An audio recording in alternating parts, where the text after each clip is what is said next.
When I mention the word self-care, what does that make you think about? How does it make you feel? Often it's something that us as moms and dads, we just put on the back burner. In Parenting with Courage, a mom shared the story with me. She said her character became tested when she became a mother. She discovered she had a lot of anger and it surfaced with her children. She wasn't sure where it came from, and she experienced feelings of lack of control, and it was difficult to control her outbursts. Sometimes the only place she felt like she had control was at home, and what she would do is she would try and insist her children do things her way, and when it didn't work out, she would get frustrated. And she realized in that moment that she wasn't taking care of herself emotionally, and she wasn't caring for herself physically. So she needed to make sure that her character could pass the test of being a mom, and at the same time take care of herself well so that she could be a better mother. So self-care isn't something you do, it's a way of life. It's what you think about yourself in terms of loving yourself. We can't love others if we don't love ourselves well. And so self-care is any activity we do deliberately in order to take care of our mental and emotional and physical health. Good self-care is a key to improving your mood and reducing your anxiety. It also helps you improve your relationships with yourself and with others. Taking care of yourself is another way of taking care of your children. As we explore our past and we grow towards our future into the life we want, we may start to realize that we actually have false beliefs that we adopted while growing up. Some of these affect how we view life and how we parent. Many parents, moms and dads, have a mile-long to-do list, and by default, they often put themselves at the bottom of the list. Sometimes you don't even put yourself on the list. And so the roles or boxes that you adopt into the relationships that you have limit you. And these limiting beliefs hold you back from living the life that you want to live and being the mom or dad that you want to be. So these false beliefs become really prevalent when we become a parent. And here I want to speak particularly to the women and to the moms. It really comes to the fore because many of us hold on to the idea in our head that we have to be a perfect mom. And we have this picture of what a perfect mom looks like. We often see our own mother or the mother on our favorite TV program or a friend's mom or an Instagram mom that looks perfect. And I want to tell you, there is no perfect mother. All of us struggle from time to time. And so by identifying and exploring these myths and falsehoods, you can then break away from them. And we can start to move towards discovering what your own sense of purpose is. Because there's no perfect way to parent. Yes, I'm teaching you some tools and that can help you, but there's no perfect parent. And so I want you today to let go of any unrealistic expectations you have so you can walk in greater freedom. So view parenting as a developmental opportunity, not a test. There's no right or wrong answers. It's just messy and it's emotional, but it's also exciting. Parenting is a journey. There are 4 myths that many moms have, and I'd like to talk about these for a moment. The more a mother tends to her needs of her children first, the better mother she will be. Think about that. That's not always true. It's a part of a mother's job to put the needs of her children or spouse first or partner first and then take care of her own. The thinking behind it is if I take care of myself, I will neglect my children and I have to be a martyr. I have many mothers coming to me with this syndrome. And if you express any fear or anger around your children, that it will have a negative impact on them. And we know it won't as long as you express it in a healthy way. Remember, there's no perfect parent. And being a mother is a natural inborn skill.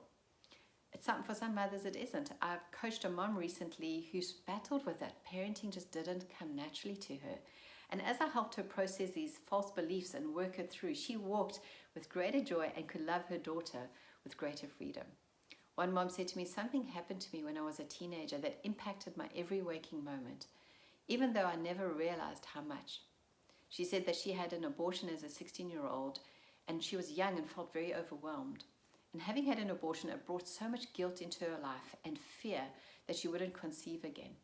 Even though now she has 2 beautiful children, she found that for a long time she lived with a deep-rooted bitterness towards all who were part of that decision, until a realization came that she was solely responsible for her final choice, and that when she held that resentment towards other people, it would rob every area of her life. So it took her many years to stop blaming her husband and others, but with support and prayer and the wisdom from some older woman, she was finally set free. She said, I took responsibility for that decision I made when I was 16 and I was set free. And so too was my husband, and I'm so thankful for God. So take responsibility for your life. Work through your pain. Work through your false beliefs so you would walk in greater freedom. Did you know that we think over 30,000 thoughts a day? That means that you have more than 1,200 thoughts per hour. And if I break it down even more, it's 20 thoughts every minute, which is about every 2 or 3 seconds you have a new thought. And so that's a lot of subconscious thinking going on. We often replay conversations around in our head, and it's so much easier to believe the negative things that we say about ourselves to ourselves or what other people say. Because words mean a lot more than we think they do. Dr. Caroline Leaf in Switch on Your Brain says that our thoughts produce words and behaviors, which in turn stimulate more thinking and choices. They build in more thoughts, which is an endless cycle. So get your mind right. Start to figure out, how can you think better? How could you think in a healthy way?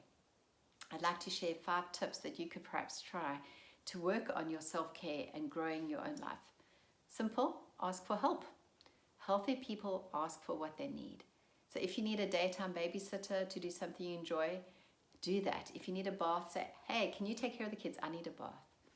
Create margin in your family's life so you can say yes to the better things. To say yes to something means you have to say no to something else.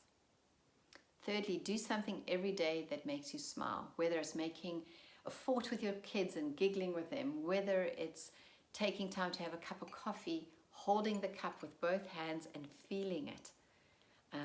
Do something that makes you smile.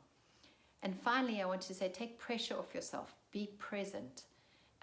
Take time to think what you need. And fifth, practice thankfulness. Thankfulness is a key to living with greater joy and to putting yourself on the list.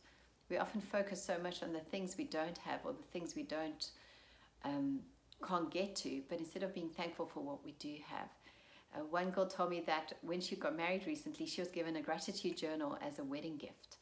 And every day they write in it. I don't know how long they'll continue with that for, but just that thought of being thankful, of practicing gratitude, is something that is really key to caring for yourself. So what do you need to do? Do you need a cup of tea or coffee to smell it, to take time out? Do you need to ask for some help? Do you need to work through some limiting beliefs or work on how you think and the thoughts that you think about yourself? Do you need a mentor? Do you need a coach? What do you need to practice healthy self-care? Do you need to adapt some rhythms in your life? There have been times in my life where I've needed someone to just give me some extra coaching in different areas so that I could maintain healthy self-care.